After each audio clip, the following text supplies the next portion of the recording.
dan makin berkat untuk kami sekalian. Segala kami melakukan melayani sabdamu dan melayani bicara-bicara dengan baik karena Kristus adalah perantara kami. Amin. Lewat mana lewat sini?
Kita berkumpul lagi dalam hormat Tuhan untuk mengucap syukur atas semua rahmat berkat yang kita semua terima dari kemurahan Tuhan.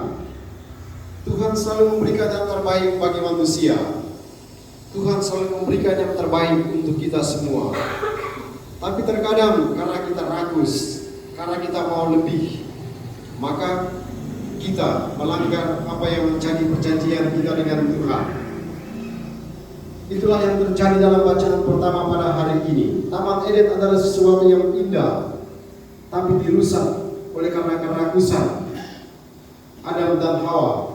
Mereka diusir keluar dari Taman Eden karena melanggar perjanjian dengan Tuhan. Kita pun demikian dalam perjalanan ini. Kadang kita kurang bersyukur atas Tuhan yang sudah memberikan bagi kita. Kita mau supaya lebih lagi, kita mau supaya lebih dan lebih. Dan itu yang terjadi. Maka di hadapan Tuhan kesempatan ini kita mohon ampun atas keterbatasan ini, supaya pantas merayakan misteri suci ini. Saya mengaku kepada Yang Maha Kuasa dan kepada saudara sekalian bahwa saya telah berdosa dengan pikiran dan perkataan, dengan perbuatan dan kelalaian. Saya berdosa, saya sungguh berdosa.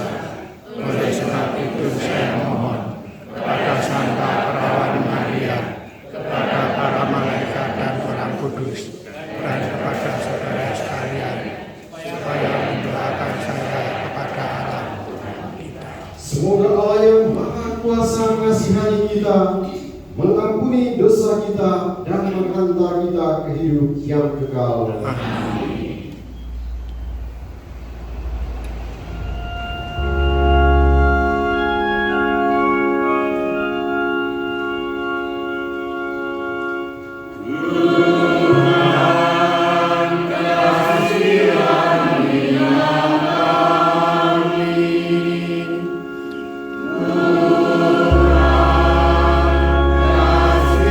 Tuhan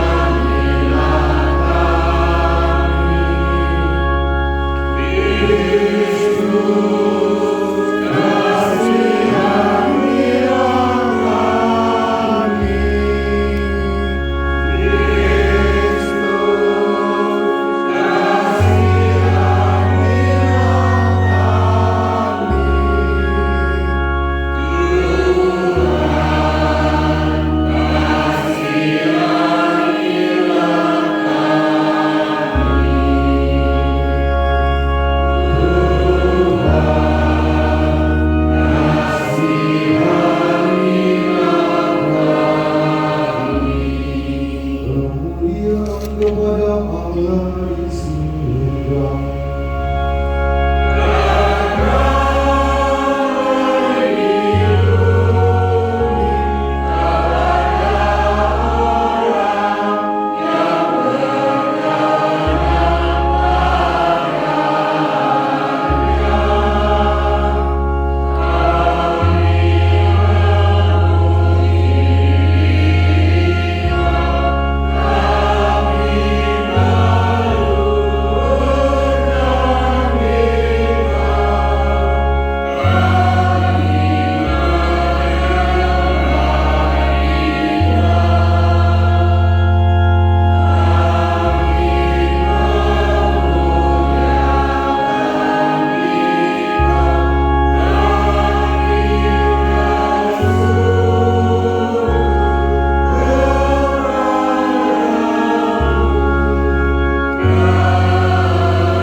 Marilah berdoa.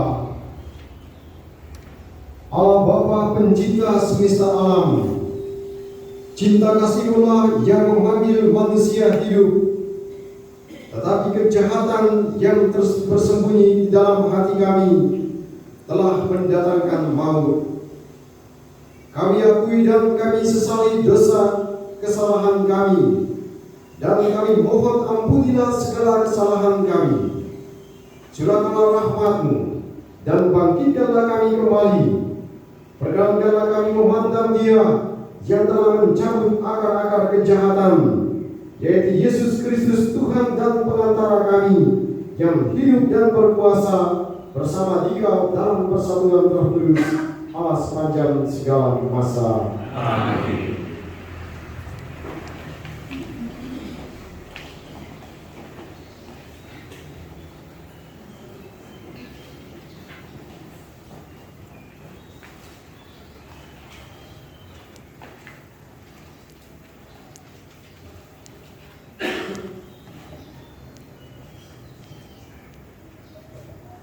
Aku akan mengadakan permusuhan antara keturunanmu dan keturunan perempuan ini. Pembacaan dari kitab Kejadian. Di Taman Eden, setelah manusia makan buah pohon terlarang, Tuhan Allah memanggil manusia dan berfirman kepadanya, "Di manakah engkau?" Manusia menjawab, "Ketika aku mendengar bahwa engkau ada dalam taman ini, aku menjadi takut karena aku telanjang, sebab itu aku bersembunyi." Tuhan berfirman pula, "Siapakah yang memberitahukan kepadamu bahwa engkau telanjang? Apakah engkau makan dari buah pohon yang kularang engkau makan itu?" Manusia itu menjawab, "Perempuan yang kutempatkan di sisiku, dialah yang memberi dari buah pohon itu kepadaku, maka makan." Kemudian berfirmanlah Tuhan Allah kepada perempuan itu, "Apakah yang telah kau perbuat ini?" Jawab perempuan itu, "Ular itu yang memberdayakan aku, maka aku makan buah itu." Lalu berfirmanlah Tuhan Allah kepada ular itu, "Karena engkau berbuat demikian, terkutuklah engkau di antara segala ternak dan di antara segala binatang hutan. Dengan perutmulah engkau akan menjalar, dan dengan debu tanahlah yang akan kau makan seumur hidupmu. Aku akan mengadakan permusuhan antara engkau dan perempuan ini, antara keturunanmu dan keturunannya. Keturunannya yang akan meremukkan kepalamu, dan engkau akan meremukkan kulitnya." Demikianlah sabda Tuhan. Syukur kepada Allah.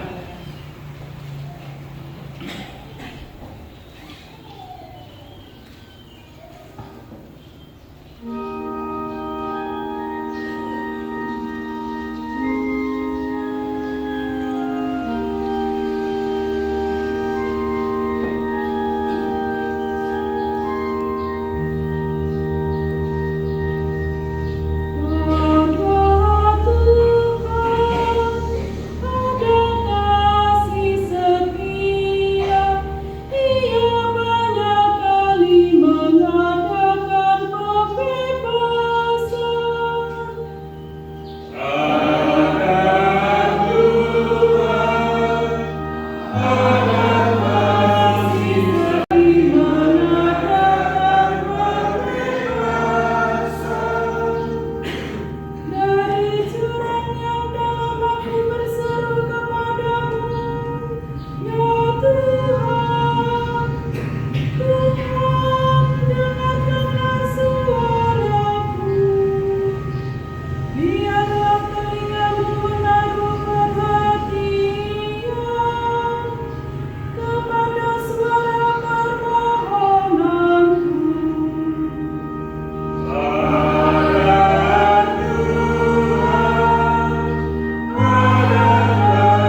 Kami percaya, sebab itu kami berkata-kata.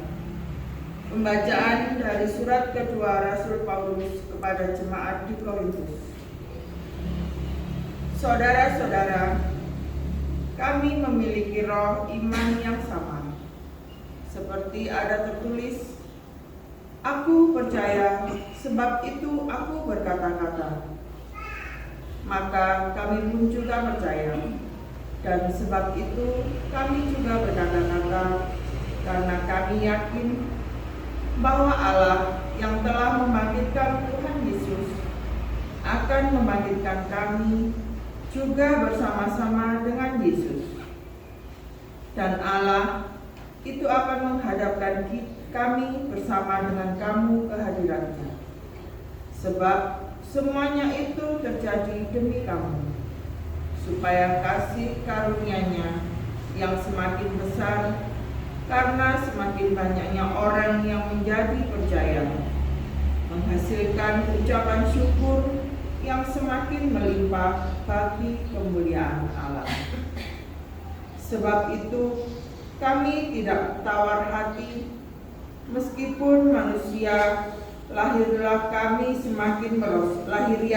semakin merosot. Namun manusia batiniah kami dibaharui dari hari ke hari. Sebab penderitaan ringan yang sekarang ini mengerjakan bagi kami kemuliaan kekal yang melebihi segala-galanya, jauh lebih besar daripada penderitaan kami. Sebab kami tidak memperhatikan yang kelihatan, melainkan yang tidak kelihatan. Karena yang kelihatan itu sementara, sedangkan yang tidak kelihatan itu kekal. Kami tahu bahwa jika kemah kediaman kita di bumi ini dibongkar, Allah telah menyediakan suatu kediaman di surga bagi kita, suatu tempat kediaman yang kekal, yang bukan buatan tangan manusia. Demikianlah sabda Tuhan.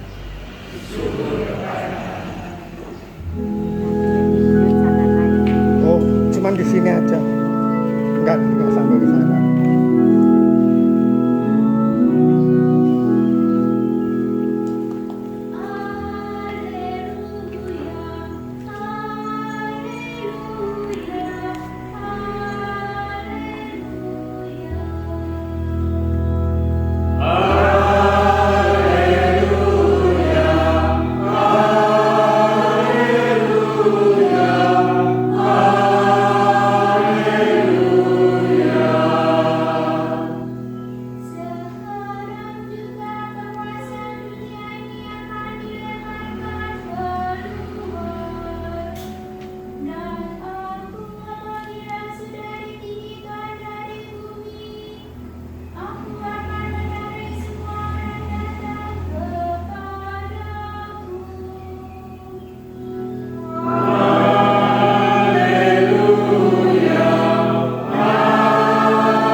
Inilah Injil suci menurut Markus.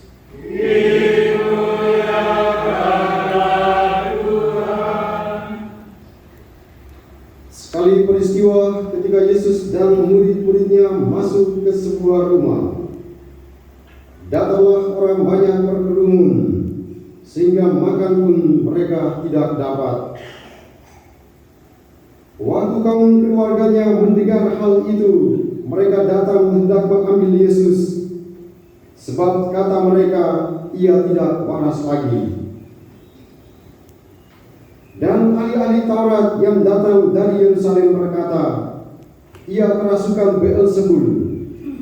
Ada juga yang berkata, dengan penghulu setan ia mengusir setan. Yesus memanggil mereka lalu berkata kepada mereka dalam perumpamaan, iblis dapat mengusir iblis. Kalau suatu kerajaan terpecah-pecah, kerajaan itu tidak dapat bertahan. Dan jikalau suatu rumah tangga terpecah-pecah, rumah tangga itu tidak dapat bertahan. Demikianlah juga kalau iblis berontak melawan dirinya sendiri, dan kalau ia terbagi-bagi, ia tidak dapat bertahan, malahan sudah tamatlah riwayatnya. Camkanlah, tidak seorang pun dapat memasuki rumah orang yang kuat untuk merampas harta bendanya, kecuali kalau ia mengikat lebih dahulu orang kuat itu, lalu barulah ia dapat merampok rumah itu. Aku berkata kepadamu, sungguh semua dosa dan hujat anak-anak manusia akan diampuni, ya, semua hujat yang mereka ucapkan. Tetapi apabila seorang menghujat Roh Kudus, ia tidak mendapat ampun untuk selama-lamanya, sebab dosa yang dilakukannya adalah dosa yang kekal. Yesus berkata demikian karena mereka bilang bahwa ia kerasukan roh jahat. Lalu datanglah ibu dan saudara-saudara Yesus. Mereka berdiri di luar lalu menyuruh orang memanggil Yesus. Waktu itu ada orang banyak duduk mengelilingi dia. Mereka berkata kepada Yesus, "Lihat, ibu dan saudara-saudaramu ada di luar dan berusaha menemui engkau." Jawab Yesus kepada mereka, "Siapakah ibuku? Siapakah saudara-saudaraku?" Yesus memandang orang-orang yang duduk di sekelilingnya itu dan berkata, "Inilah ibuku dan saudara-saudaraku. Barang siapa melakukan kehendak Allah, dialah saudaraku laki-laki, dialah saudaraku perempuan, dialah ibuku." Demikianlah sabda Tuhan. Terpujilah Kristus.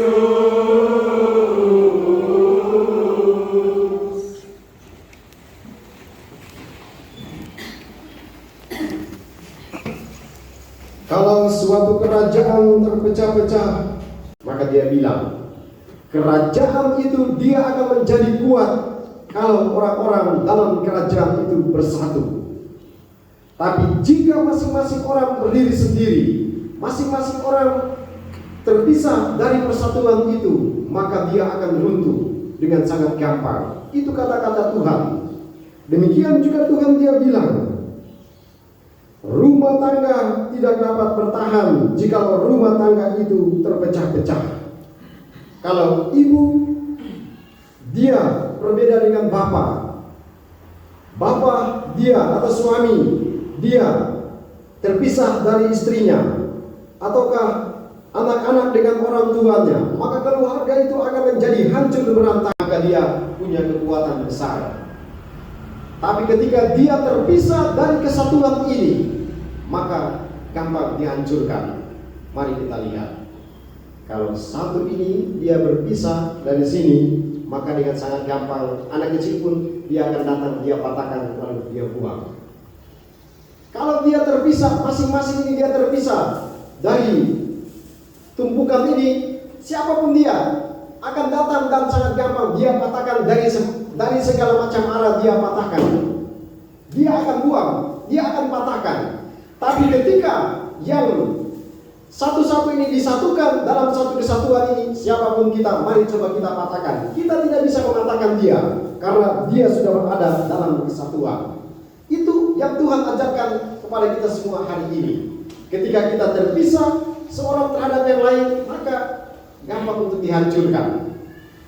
Keluarga, kalau suami dia sudah mulai miring dengan istrinya, atau istri miring dengan suaminya, ataukah dengan anak-anak, maka sangat gampang untuk menghancurkan karena sudah berdiri masing-masing. Maka kalau Bapak Budi dia sudah miring-miring dengan Ibu Budi, maka Bapak Gaspar akan datang dengan sangat mudah untuk menghancurkan. Sangat gampang untuk menghancurkan karena tidak ada kekuatan di situ. Kehancuran pasti akan terjadi di situ. Demikian juga hari ini Tuhan menjelaskan, kerajaan itu dia menjadi kuat karena ada kesatuan. Mereka bersatu, tidak terpecah. Tapi jika terpecah, maka terjadi kehancuran di sana. Tuhan sesungguhnya mengajarkan kepada kita semua hari ini sangat sederhana. Mari kita belajar dari Sabtu ini. Kita kuat karena kita bersatu. Kita kuat karena kita ada dalam kesatuan. Keluarga pasti akan menghadapi guncangan. Tidak ada keluarga yang sempurna. Keluarga pasti akan berhadapan dengan masalah. Keluarga pasti akan berhadapan dengan tantangan dalam hidup ini. Tapi ketika keluarga dia bersatu, maka tantangan itu akan dihadapi bersama-sama, akan menjadi ringan, bahkan mungkin akan dilewati dengan indah. Mari kita perhatikan dalam situasi duka, mau membuktikan tentang kekuatan dari kesatuan itu. Nah, karena saya sering mengumpulkan orang, maka di situ akan kelihatan. Saya yang berdiri ini kelihatan, kecuali ya kelihatan sedikit-sedikit karena terlalu hitam. Tapi itu, yang penting masih ada kelihatan sedikit. Nah, bacaan kedua katakan, yang kelihatan itu hanya sementara. Dia fana, dia pasti akan hilang, pasti akan hancur. Istri pasti akan mati karena serangan jantung. Suami pasti akan mati karena darah tinggi. Anak-anak pasti juga akan pergi meninggalkan kita karena menikah, sehingga orang tua mengalami kesedihan. Semua hanya sementara, yang kelihatan hanya sementara, dan yang tidak kelihatan itu yang sempurna, itu yang abadi. Rumah di dunia pasti akan hancur, tapi rumah di surga tidak akan hancur. Demikian kata-kata Tuhan pada hari ini. Kami tahu, jika kemah kediaman kita di bumi ini dibongkar, Allah akan menyediakan suatu kediaman di surga bagi kita, suatu tempat kediaman yang kekal, yang bukan buatan tangan manusia. Itulah surga yang harus dikejar oleh umat manusia. Maka tujuan sesungguhnya hidup umat manusia adalah mengejar Roh Kudus, diberikan oleh perawan Maria yang menderita sengsara dalam penderitaan Pontius Pilatus, disalibkan, wafat dan dimakamkan, untuk tempat penantian dan hari ketiga bangkit dari antara orang mati, yang naik ke surga, di sebelah kanan Allah Bapa yang Maha Kuasa, dia akan datang yang hidup dan mati. Aku percaya akan Roh Kudus, Gereja Katolik yang kudus, persekutuan para kudus, pengampunan dosa, kebangkitan badan, kehidupan kekal. Amin. kita bersatu dalam doa umat. Permohonan kita kepada Tuhan Bapa di surga. Bagi Sri Paus, para uskup dan para imam, semoga Allah Bapa menjadikan Sri Paus, para uskup dan para imam, pewarta-pewarta penyelamatan oleh Kristus, baik dengan kata maupun karya. Marilah kita mohon. Kabulkanlah doa kami ya Tuhan. Bagi para pemimpin bangsa-bangsa, semoga Allah Bapa menerangi para kekurangan-kekurangan generasi pendahulu mereka, tetap menghormati maksud baik mereka. Marilah kita mohon. Kabulkanlah doa kami ya Tuhan. Bagi kita sendiri, semoga Allah Bapa menumbuhkan semangat kekeluargaan di antara kita, agar kita saling mendukung dan membangun dalam perjuangan sehari-hari untuk hidup yang layak sebagai manusia. Marilah kita mohon. Kabulkanlah doa kami ya Tuhan. Bagi kepentingan paroki, semoga Allah Bapa mengaruniakan kasih, suara hati nurani untuk mendengarkan suara Tuhan, bersatu dengan Tuhan, sehingga kuat menangkal segala bentuk godaan yang merusak hidup kita dan umat bersatu dalam membangun iman umat. Marilah kita mohon. Kabulkanlah doa kami ya Tuhan. Bagi kepentingan diri kita masing-masing.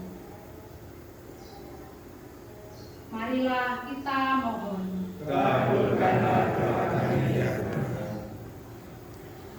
Tuhan, kami juga ingat dan mendoakan dalam perayaan ini, bersyukur dan berterima kasih kepada Tuhan bersama dengan Carolus Lorenzo Heli atas keberhasilan lomba lari di Surabaya, dan semoga Tuhan senantiasa menjaga diri dan memberkati Carolus dalam setiap perjalanan hidupnya. Dan juga berdoa memohonkan penyamaian jiwa bagi Ibu Justina Sugiana yang telah dipanggil Tuhan 40 hari yang lalu. Semoga Tuhan mengampuni segala dosa dan kesalahannya dan dianugerahkan keselamatan jiwa, dan semoga kaum keluarga yang ditinggalkan dianugerahkan rahmat ketabahan iman. Kami juga mendoakan keselamatan jiwa untuk Ibu Yohana. Semoga Yohana diampuni segala dosa dan kesalahannya dan diberikan tempat yang layak dalam kerajaan surga, dan kaum keluarga yang ditinggalkan diberikan kekuatan dan ketabahan. Kami mohon. Kabulkanlah doa kami. Ya Bapa, inilah doa dan permohonan kami, dengarkan dan kabulkan karena Kristus Tuhan dan pengantara kami. Amin.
saudara-saudari supaya persembahanku dan persembahanmu berkenan pada Allah Bapa yang Maha Kuasa. Semoga kesalahan ini demi kemuliaan Tuhan dan keselamatan kita serta seluruh umat Allah yang kudus. Allah Bapa kami yang Maha Rahim, ampunilah kiranya dosa-dosa kami, dan berilah kami roh Yesus Putramu, Adam baru, dan rezeki kehidupan kami. Dialah Tuhan dan pengantara kami. Amin. Tuhan bersamamu.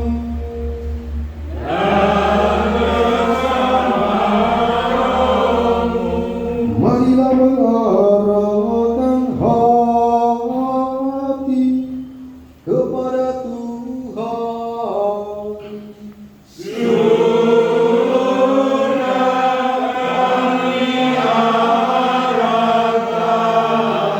Marilah bersyukur kepada Tuhan Allah kita.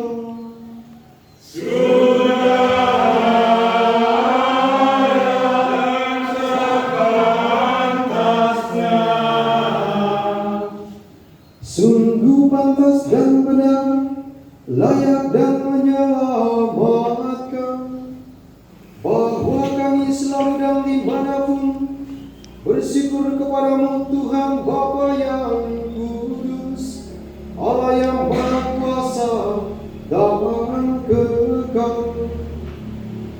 Sungguh tak terhingga kemuliaan-Mu, Engkau menopang makhluk yang fana dengan kealahan-Mu. Dengan mengubah kodrat yang menyebabkan kami jatuh menjadi sarana keselamatan kami. Engkau menyembuhkan kami yang fana ini dengan pengantaran Kristus Tuhan kami.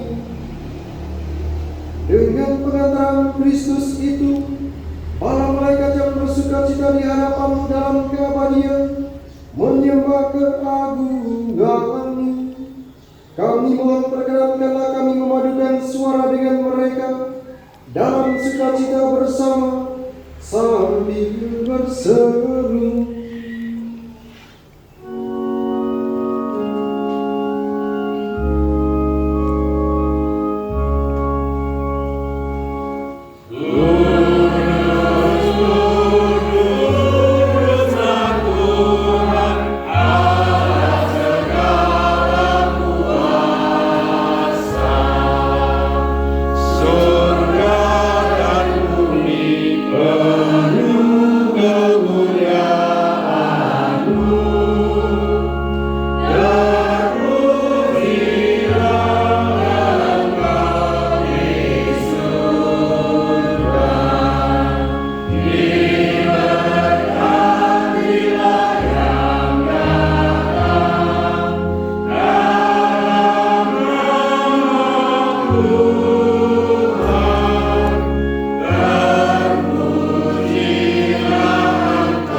Sungguh kuduslah Engkau Tuhan sumber segala kekudusan.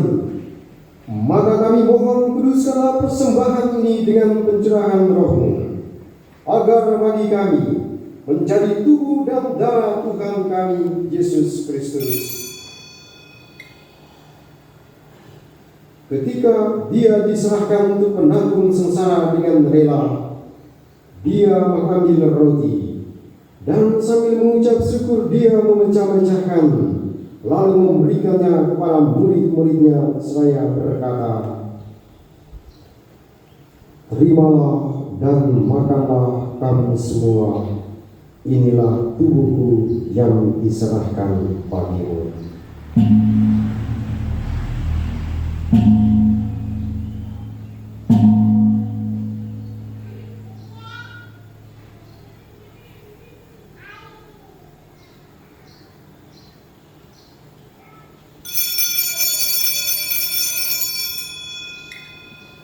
Demikian pula sesudah perjamuan Dia mengambil piala. Sekali lagi Dia mengucap syukur kepadamu, memberikannya kepada murid-muridnya seraya berkata, "Terimalah dan minumlah kamu semua, inilah piala darahku, darah perjanjian baru dan kekal, yang ditumpahkan bagimu dan bagi semua orang demi pengampunan dosa. Lakukanlah ini sebagai kenangan akan aku."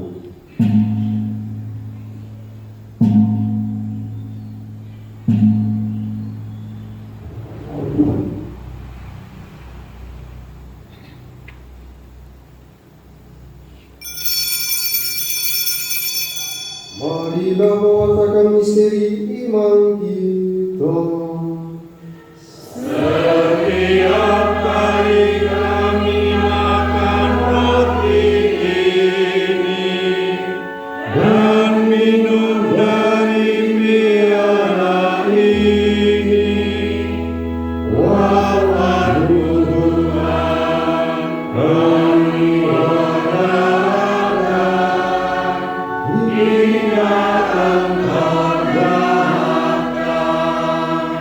Sambil mengenangkan wafat dan kebangkitan Kristus, kami mempersembahkan kepadamu Bapa roti kehidupan dan piala keselamatan.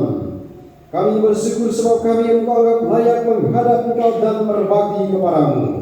Dan kami mohon semoga kami yang menerima tubuh dan darah Kristus dihimpun menjadi satu umat oleh Roh Kudus.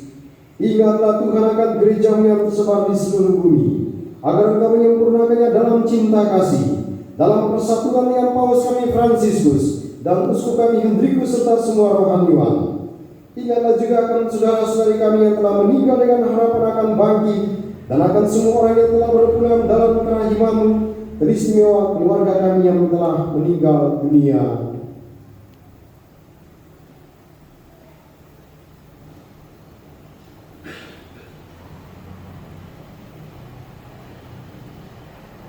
Kami ingat dan mendoakan saudara kami Ibu Yohana yang memanggil beberapa hari yang lalu, dan juga keselamatan jiwa untuk Justina.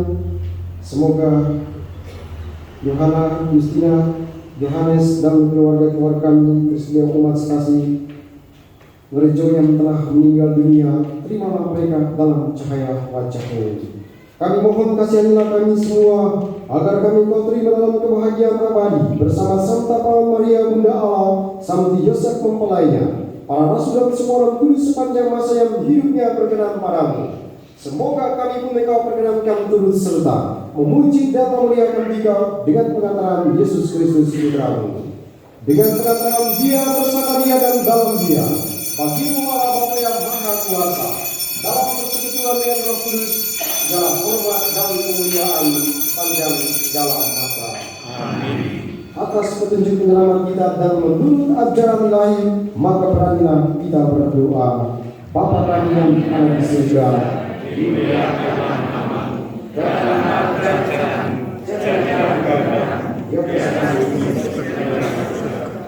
kami pada hari ini, dan ampunilah kesalahan kami, seperti kami pun mengampuni yang bersalah kepada kami, dan janganlah masukkan kami ke dalam cobaan, tetapi bebaskanlah kami dari yang jahat. Tuhan, kami mohon bebaskanlah kami dari segala yang jahat. Sudilah memberi damai sepanjang hidup kami, supaya kami yang telah dikuatkan oleh kelimpahan belas kasih-Mu selalu bebas dari dosa dan dijauhkan dari segala gangguan, sambil menantikan harapan yang membahagiakan dan kedatangan penyelamat kami, Yesus Kristus. Tuhan Yesus Kristus, Engkau telah bersabda kepada para rasul-Mu, damai-Ku kutinggalkan bagimu, damai-Ku kuberikan kepadamu. Janganlah memperhitungkan dosa kami, tapi perhatikanlah iman gereja-Mu dan berilah kami damai dan kesatuan sesuai dengan kehendak-Mu, Engkau yang hidup dan meraja sepanjang segala masa. Semoga damai Tuhan selalu bersama-Mu.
Lihatlah anak domba Allah, lihatlah Dia yang menghapus dosa dunia.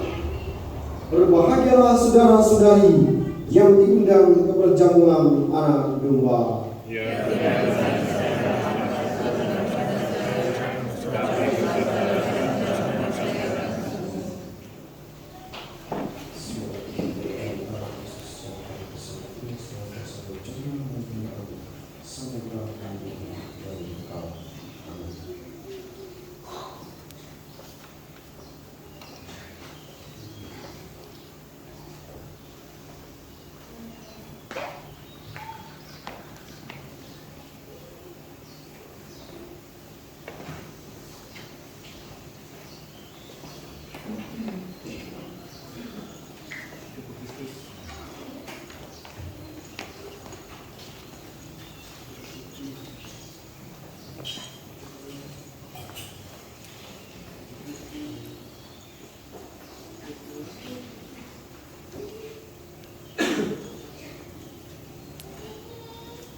adalah kasih. Barang siapa tetap berada di dalam kasih, ia tetap berada di dalam Allah dan Allah ada di dalam dia.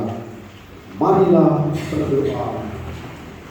Allah Bapa kami yang Maha Kudus, curahilah kami Roh Kudus-Mu, agar segala kekuatan jahat terhalau, segala berhala terusir, dan kami dapat hidup rukun bersama dalam suasana persaudaraan dan kekeluargaan yang selalu memperhatikan kesejahteraan dan kebahagiaan sesama, seturut teladan Yesus Kristus Putra-Mu yang telah Kau berikan kepada kami.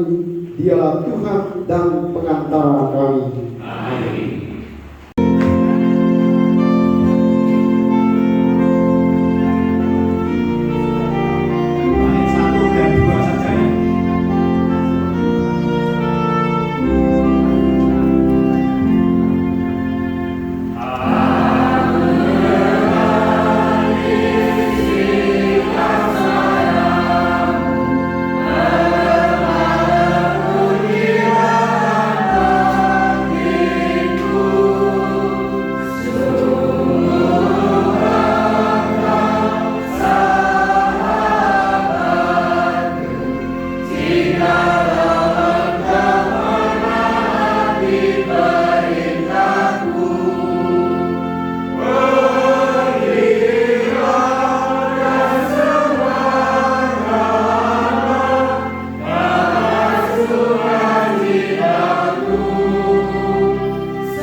Hari itu puji syukur nomor berapa? Oh, yang 95. Oh, ini salah juga. 6 berapa?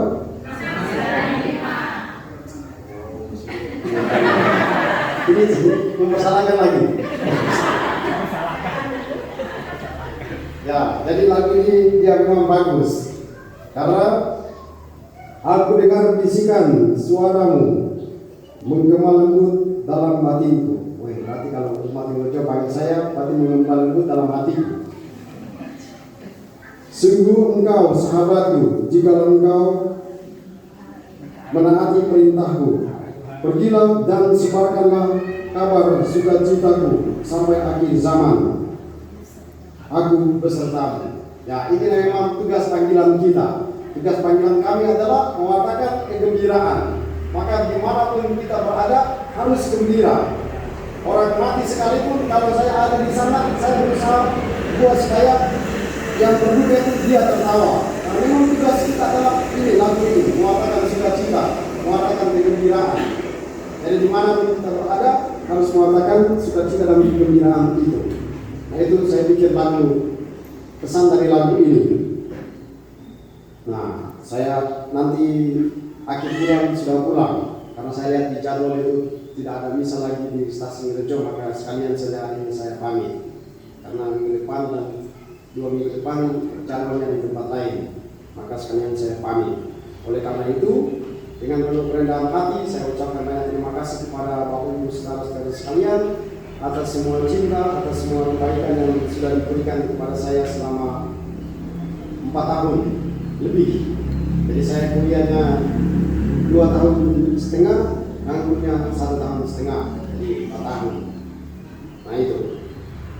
Jadi sekali lagi ucapan terima kasih kepada Bapak Ibu semuanya atas semua yang telah diberikan kepada saya selama di tempat ini.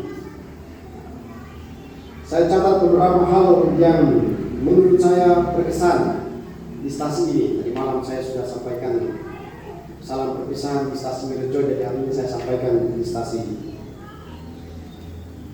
Kecepuan, hari ini Merejo. Jadi yang pertama berkesan itu adalah ketika saya datang ke sini, lalu kita kerja bakti. Saya ingat kita kerja bakti di situ, lalu kemudian saya pegang skop, saya pakai sepatu boot, lalu kemudian dua bapak itu mereka juga datang kerja bakti sama saya di situ, dan sekitar 1 jam itu mereka panggil saya Mas, ini loh. Jadi saya kerja sama tukang-tukang di situ, dua bapak itu, ya dua bapak itu kasihan mereka tidak datang sembahyang hari ini, jadi ya salam saya sama mereka berdua. Jadi dua bapak itu mereka panggil saya Mas. Gini, jadi atur saya gitu, atur sana sini, perintah saya ambil batu, perintah saya ambil skop, sambil saya ketawa-ketawa, karena waktu itu memang masih zaman COVID, jadi saya pakai masker, sambil ketawa-ketawa dalam hati begini, ini orang sekolah setengah mati sudah jadi pastor bertahun-tahun, dia cuma pakai saya Mas. Tapi tidak apa-apa. Setelah kita kerja, kemudian ini bapak yang satu panggil lagi, Mas, tolong ambilkan skopnya. Saya ingat waktu itu ada satu bapak dia bilang, ngawur, bukan Mas, itu Romo. Bapak itu dia malu sampai apa? Dia jalan ke depan meratapi kelakuannya, sudah panggil saya Mas gitu. Tapi tidak apa-apa saya panggil, tidak apa-apa. Saya kan masih muda, masih Mas juga tidak apa-apa. Nah itu. Jadi selalu saya ingat dua bapak itu. Itu yang pertama.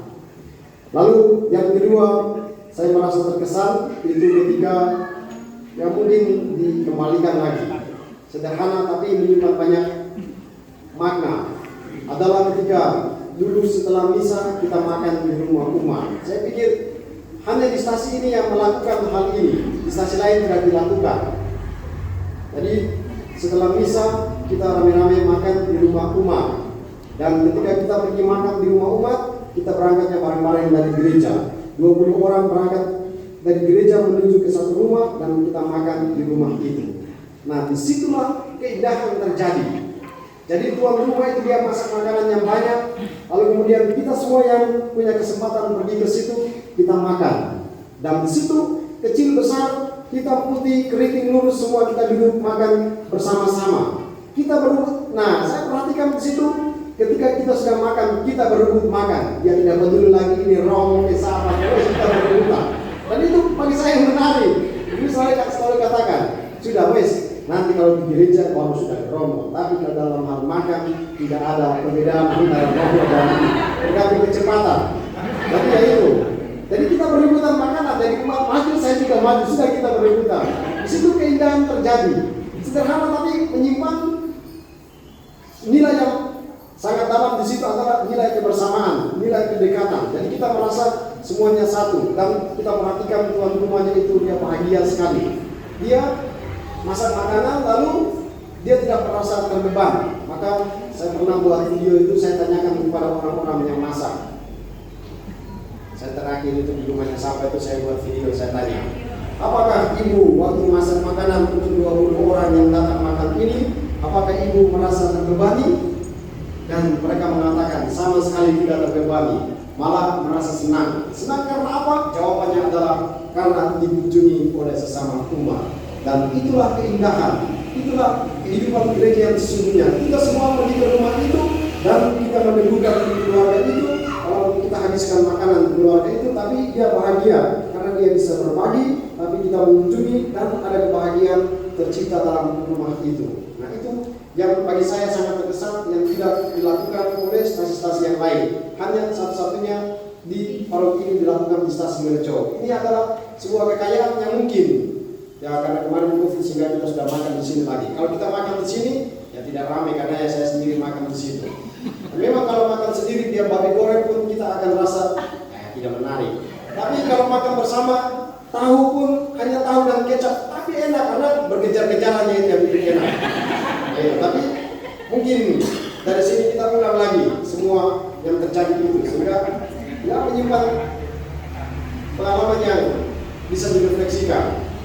Lalu selama saya 4 tahun itu, saya rasa misa Kamis Putih yang paling berkesan itu ada di tempat sini. Jadi waktu misa Kamis Putih itu, saya rasa selama 4 tahun itu yang Kamis Putih yang paling berkesan adalah di tempat ini. Sampai saya angkat tubuh kudus, tangannya gemetar kayak gini, sampai berhenti sebentar.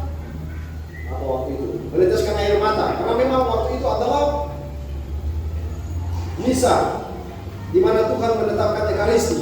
Nah, itulah imamat sejati. Maka saya pikir waktu itu adalah Kamis Putih yang paling berkesan bagi saya. Maka selalu setiap Kamis Putih, saya ingat kemarin misa Kamis Putih di stasiun sebelah, saya ingat, dulu di stasiun Rejo, akhirnya langsung tersentak kuah itu. Jadi tidak akan terlupakan. Itu adalah pengalaman yang bagi saya sangat menarik. Nah, lalu yang saya juga terkesan dengan ini, anak-anak kecil. Jadi anak-anak kecil itu ketika mereka melihat kalau Romo Budi datang, mereka tuh lari dari sini sampai ke sana. Nanti setelah bisa mereka tunggu di sana. Dan cuma 2 stasi ini, Rejo dan Kecokuan, yang anak-anak itu mereka bisa tendang-tendang saya, mereka bisa tarik-tarik baju saya, mereka bisa. Dan di depan banyak orang, cuma anak-anak di sini yang berani bilang Romo jelek. Cuma anak-anak di sini yang berani mengatakan. Nah, tapi disitulah yang saya suka, karena mereka itu datang dengan kepolosan, dan ketika mereka mengatakan saya jelek, itu langsung saya autokritik. Ya, anak kecil tidak bisa dibohongi ya, pas saya jelek. Jadi tidak akan marah karena dia itu tidak bisa dibohongi. Tapi itulah tampilan. Tapi dari situ saya selalu ingat apa yang dipesankan oleh seorang Romo Belanda. Waktu kami masih frater Romo Jan van Pasen. Itu kalau kita buka buku kitab hukum kanonik, nah dia juga yang menjadi penulis hukum kanonik itu. Itu saya punya pembimbing rohani, dia katakan, kalau kamu sudah jadi pastor, kalau kamu dekat sama umat, dekat pertama anak-anaknya. Kalau kamu sudah pegang anak-anaknya, orang tua itu tidak bisa lari. Dan saya selalu buat itu. Ketika anak-anak itu datang, selalu saya pesan begini, mana bapamu? Untuk dia jawab dengan penuh kewawasan. Ada di rumah. Loh, ngapain? Kenapa papa tidak ikut misa? Katanya capek. Oh ya, oke. Sudah tahu kalau bapaknya ada di rumah, tidak ikut misa. Mana mamamu? Ada. Loh, kan tidak ikut misa? Tidak arisan. Oke, sudah tahu. Nah, dari situ baru saya bilang sama anaknya, nanti kalau kamu pulang, ini anak-anak gereja, pasti ada yang dapat salam itu. Nanti kalau kamu pulang, bilang sama mama, bilang sama bapak, salam dari Romo Budi. Jadi itu banyak anak-anak yang selalu saya titipkan pesan. Nah, nanti sebentar sore atau sebentar malam ada orang masuk. Aduh Romo, sorry, tadi saya tidak ikut misa karena tadi memang rasa capek. Nah itu kapok. Jadi pesannya disampaikan, tidak perlu marah orang tuanya. Pesankan salam kepada orang tuanya lewat anaknya. Salam buat bapak dan mamamu, dan mereka merasa, oh ini salam apa? Kode keras karena tadi kita tidak sembahyang, maka langsung mea culpa lewat handphone. Nah, tapi itu menarik, sesuatu yang menarik untuk ya minimal bagi saya kedekatan dengan anak-anak itu. Kemudian dengan sendirinya ketika anak datang ke gereja, orang tua juga harus datang ke gereja, maka sekarang ya gereja menjadi penuh. Nah itu bagi saya adalah sebuah inspirasi. Lalu akhirnya di 2 pekan terakhir itu saya merasa ini imamat semakin diteguhkan oleh 2 peristiwa kematian dari Yohana dan Yohanes. Dan memang pada akhir-akhir ini baru dapat 2 nama ini, Yohanes dan Yohana. Jadi waktu Yohanes dia mau meninggal, itu saya persiapan untuk misa. Kita rosario, lalu Pagius dia telepon. Tapi saya tidak sempat angkat karena mempersiapkan misa. Karena anak-anak tidak ada, jadi saya persiapkan peralatan di bawah. Lalu kemudian saya turun dan rosario. Tapi waktu rosario saya tidak enak perasaan, jadi saya ambil handphone. Saya taruh handphone di depan meja, lalu sambil rosario. Lalu kemudian saya lihat di situ ada pesan masuk dari Pagius. Dia bilang, ini adik saya mau terima minyak suci, kayaknya sudah parah. Lalu saya memutuskan rombongan misa dan saya balapan sepeda motor dari pastoral menuju ke rumah sakit Bogor Duren. Sampai di sana itu ternyata Yohanes dia memang menunggu. Kita doakan dia dan semua didoakan dengan sangat baik. Lalu kita mendoakan 3 kali Salam Maria, mohon berkat untuk Yohanes dan mohon yang terbaik untuk Yohanes. Salam Maria terakhir, amin. Dia juga tarik nafas terakhir, dia aminkan juga dan dia pergi. Saya hanya berdiri di situ dan mengatakan, oh ya, memang dia turun sama orang kita ini dia datang kalau dia naik ke surga. Nah itu dari pengalaman ini kemudian saya merasa dia diteguhkan karena itulah kehadiran pastor, kehadiran imam. Lalu membayangkan, tadi kalau saya bermisa berarti orang ini tidak terima minyak suci. Tapi syukur bahwa dia terima, dia tunggu sampai Salam Maria terakhir baru menghembuskan nafas terakhir. Dan saya berdiri di situ sampai orang ini dibersihkan. Jadi menghitung sampai dokternya mengatakan kepada saya, dokter tidak kenal sama saya, dia pikir saya itu anaknya Yohanes, sampai dia bilang, Bapak, Mas, Bapakmu sudah tidak ada. Karena saya hanya berdiri menunggu sampai dokter itu mengatakan bahwa sudah selesai. Jadi ini dari pompa sampai saya hitung 30 kali 5. Jadi 30 sampai 30, 1. Lagi ditaruh alat belum. 32. Ini ketiga sampai kelima sampai dokternya mengatakan, Mas, Bapakmu sudah tidak ada. Kalau saya bilang, terima kasih dokter. Itu jadi peneguhkan. Lalu yang kedua yang kemarin setelah Yohanes datanglah Yohana. Jadi Yohana ini sebelum meninggal, ya kita pergi kasih sakramen di situ. Dia berdoa dengan penuh semangat dan di akhir-akhir itu selalu teringat ketika masuk ke dalam ruangan ini intisibisanya ditulis, mohon yang terbaik untuk Ibu Yohana. Jadi keluarga intisibisanya mohon yang terbaik untuk Yohana. Baru sampai Tuhan kasih lelah kami. Doa itu diubah dari mohon yang terbaik dari untuk Yohana berubah menjadi mohon keselamatan jiwa untuk Yohana. Nah itu sederhana tapi meninggalkan pesan yang penting untuk direnungkan bahwa ya itulah kehadiran kita. Jadi mendoakan. Maka bagi saya itu adalah pengalaman yang menarik di tempat ini. Tentu masih banyak lagi tapi itu yang menarik. Dan yang terakhir adalah dari sebagai seorang pastor belajar di tempat ini. Saya tidak tahu, mungkin sekarang semua sudah berdamai. Tapi pada waktu itu yang terjadi konflik antara ini negara satu dan negara lain, antara kubu satu dan itu negara bagian satu sama negara bagian lain. Pada waktu itu dulu. Jadi waktu pertengkaran dulu itu, ini bukan sekarang dulu. Jadi pada waktu itu saya ingat dengan baik semua orang mengalami kepanikan. Saya ingat dengan baik semua orang mengalami kepanikan. Tapi waktu itu saya bilang sama semua yang duduk di situ, tidak apa-apa, biarkan saya duduk menjaga pintu. Jadi kalau semua berkelahi di situ, saya tutup pintu sampai semua kau, baru saya hajar yang juara itu. Tapi dari situ, dari komplotan, dari pertengkaran itu, yang saya lihat adalah orang bertengkar, tapi hari Minggu semua datang ke gereja. Orang boleh berbeda pandangan, dia boleh maki satu sama lain, dia boleh menceritakan kerusukan orang, tapi hari Minggu mereka datang ke gereja. Dan itu saya lihat, dan itu adalah sesuatu yang bagus. Kita boleh marah kepada sesama, kita boleh marah kepada saudara, tapi kita tidak bisa marah kepada Tuhan. Datang kepada Tuhan. Bahwa kita manusia, saya juga marah. Saya juga pasti jengkel dengan orang, tapi tidak bisa marah kepada Tuhan. Harus datang kepada Tuhan dan bilang, Tuhan, saya sudah marah kepada dia, mohon maafkan saya. Itu jauh lebih penting daripada sudah marah, baru tinggal di rumah, tambah dosa lagi. Jadi datang, itu hal yang penting. Dan saya ingat, waktu pertengkaran itu, otak itu mulai berpikir. Saya baca surat Rasul Paulus kepada jemaat di Korintus tentang perpecahan jemaat. Saya bacakan pada waktu itu. Jemaat itu terpecah-pecah karena ada yang mengatakan kami golongan Paulus, kami golongan Kristus, kami golongan ini dan itu. Tapi di situ mengajak kami minimal sebagai seorang pastor mutar otak itu untuk hadir dalam suasana itu. Dan itulah tantangan kita sebagai seorang pastor. Dan yang saya rasakan ini langsung kita terbuka. Jadi pada waktu dulu. Jadi pada waktu itu karena kita pergi makan, jadi misalnya saya ingat dengan baik, saya waktu itu disuruh pergi makan di rumahnya saudara Teddy. Sampai di negara bagian situ, negara bagian sana mereka bilang, itu Robert bergabung sama di sana. Terus saya hanya mendengarkan dan mengatakan, aduh, saya ini jauh-jauh dari Ambon, saya tidak kenal orang-orang ini, saya dimasukkan dalam satu grup ini.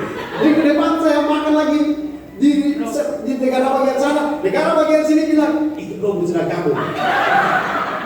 Terus saya dalam hati begini, aduh, tubuh ini cuma satu. Ya wes, kalian belas saja, sebelah sini pagi, sebelah sana, sebelah sini pagi, sebelah kiri dan kanan, biar saya tidak begini. Tapi di situ, nah disitulah bagi saya tertantangnya di situ, bahwa apa yang harus saya buat, berdiri di tengah-tengah, sehingga tidak ada yang membenci saya dan saya tidak membenci siapa-siapa. Nah, itulah tantangan dan itulah perjuangan, dan saya rasa saya sukses. Karena saya tidak punya musuh di sini, tidak ada satu orang pun di sini yang membenci saya. Tidak ada satu orang pun di sini yang saya benci dia. Semua yang di sini, siapapun dia bersahabat dengan saya. Siapapun dia, saya bersahabat dengan dia. Padahal pada waktu dulu itu, dalam kekacauan pikiran, perasaan dan lain-lain itu, hadir di situ, ya memang. Kalau jadi, ya pesan pentingnya adalah memang kalau jadi pastor itu harus telinganya tebal, kalau telinganya tipis pasti cepat KO. Jadi harus mendengarkan yang sini dulu ya dulu. Jadi kalau kita pergi ke situ, yang satunya dia cerita begini, mereka itu,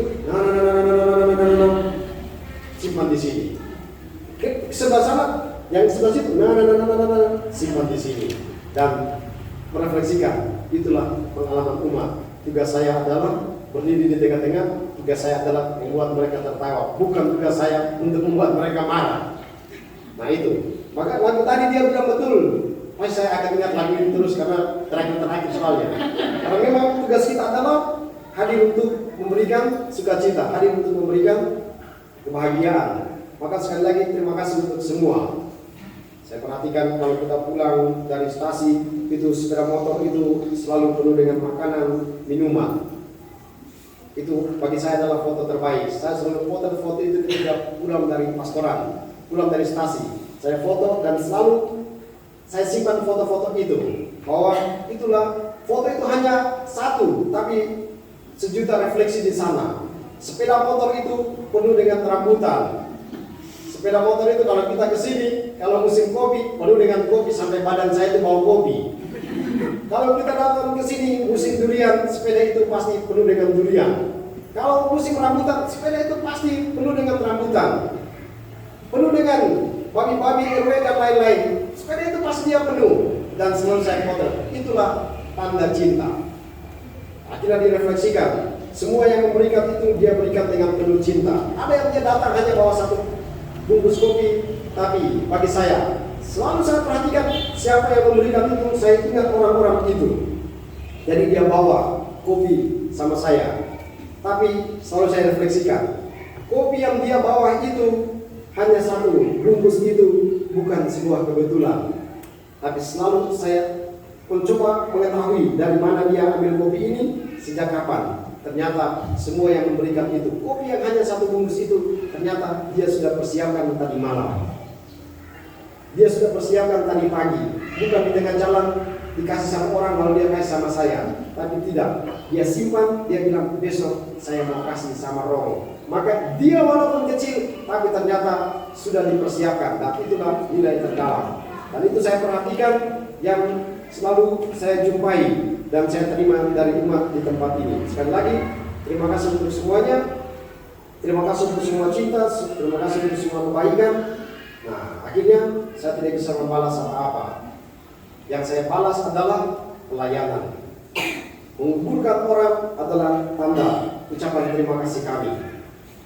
Memberikan sakramen minyak suci itu adalah tugas, tapi serentak ucapan syukur kami. Terima kasih kami kepada umat.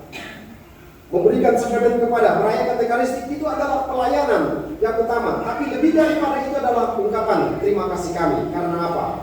Umat sudah kasih kami makanan. Umat sudah kasih kami cinta. Maka hanya ini yang bisa kami buat. Mendoakan saudara-saudari dan menghantar saudara-saudari ke tempat perhentian terakhir, mempersiapkan kematian, dan juga memberikan sakramen. Itulah tanda cinta kami yang bisa kami berikan. Tidak ada yang bisa kami berikan. Mau kasih tanah juga, semua sudah punya tanah.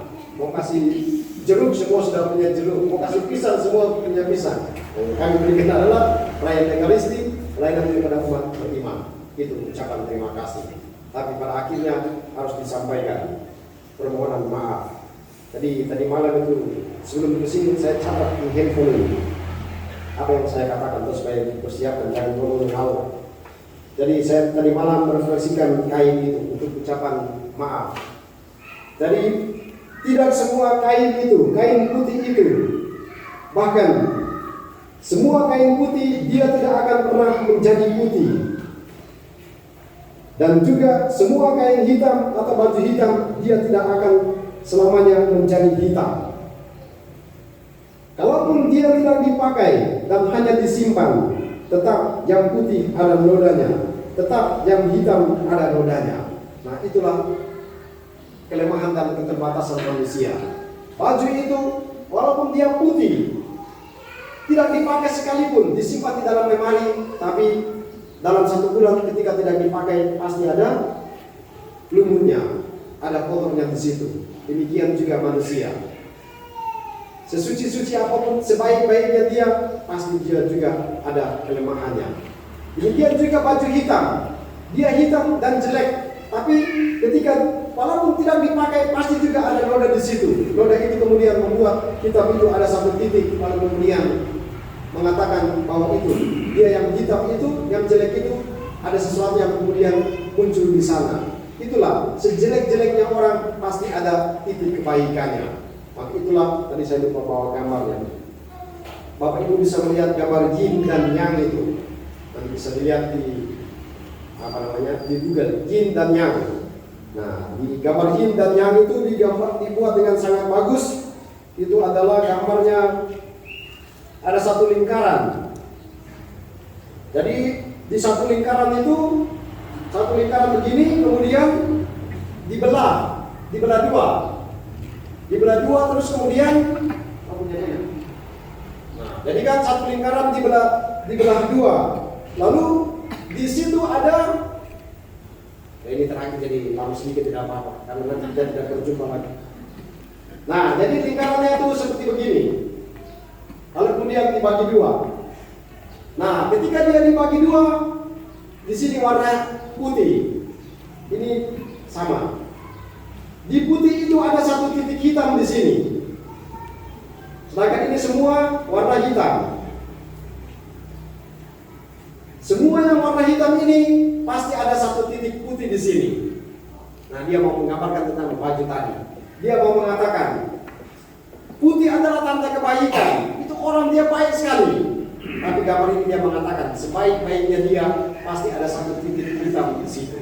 Pasti ada titik kelemahannya di situ. Pasti ada kesalahannya di situ. Sedangkan semua titik hitam ini pasti ada 1 titik putih di situ. Dia mengatakan bahwa sejahat-jahatnya orang pasti ada titik kebaikan di situ. Sepreman-premannya seseorang pasti ada kebaikan yang ada dalam dirinya.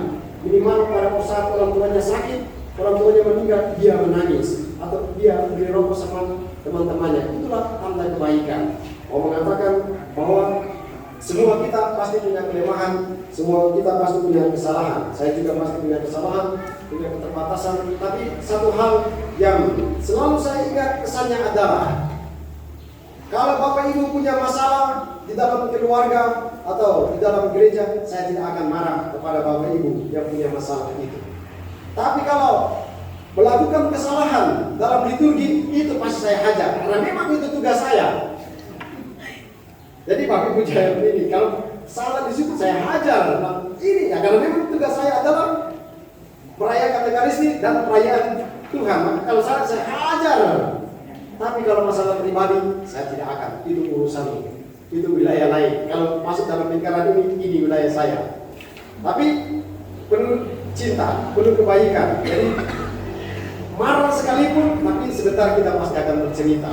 Marah untuk kebaikan dan tidak membenci sama sekali. Lebih baik saya marah dan setelah itu selesai, daripada saya tidak marah tapi simpan dalam hati dan menceritakan di belakang. Saya ingat pertama kali saya datang Bumi itu, saya ingat itu tidak akan lupa itu. Jadi Bumi waktu itu sudah lupa ya, sudah tua jadi lupa.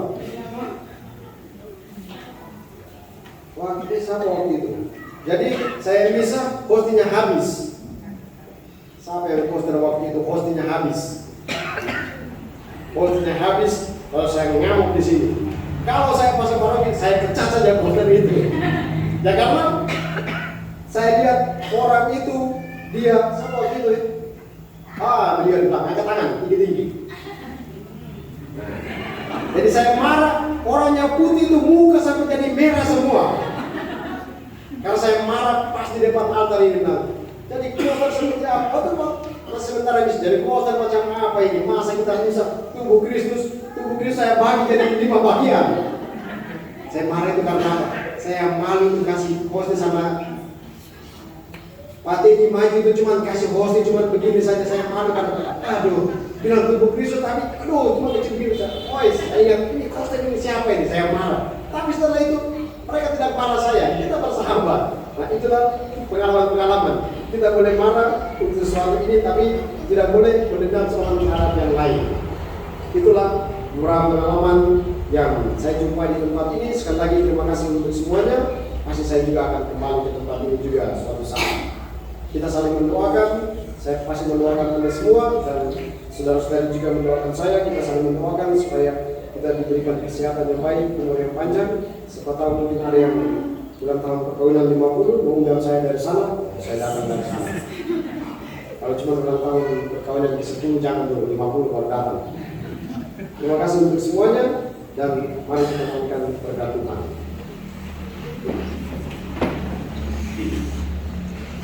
Tuhan bersamamu. bersama roh. Dan semoga saudara sekalian diberkati oleh Allah yang Maha Kuasa, Bapa dan Putra dan Roh Kudus. Amin. Saudara terkasih, pergilah, misa sudah selesai. Syukur kepada Allah.